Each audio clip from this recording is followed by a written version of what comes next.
ইন্না আনসালনাহু ফি লাইলাতিল কদর ওমা আদরাকা মা লাইলাতুল কদর লাইলাতুল কদরি খায়রুম মিন আলফি শাহর। নবী আপনি কাঁদবেন না, ওদেরকে হায়াত দিছি বেশি, কদর দেই নাই।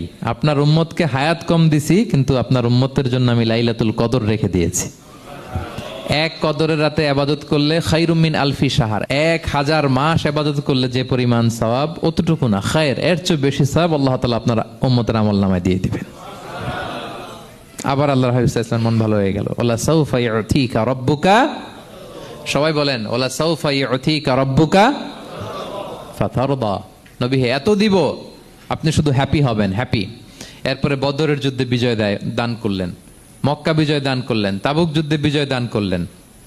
সব শেষে জান্নাতে ওনার জন্য স্পেশাল একটা জায়গা থাকবে, ওই জায়গায় কেউ বসতে পারবে না। জায়গাটার নাম মাকামে মাহমুদ। ওয়া মিনাল লাইলি ফাতাহাজ্জাদ বিহি নাফিলাতাল লাকা আসা আন ইয়াবআসাকা রাব্বুকা মাকামান মাহমুদা।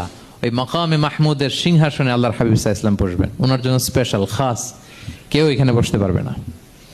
তার মানে হ্যাপি শুধু দুনিয়াতেই করবে না আল্লাহ তাআলা, আল্লাহর হাবিবকে আখিরাতেও করবে।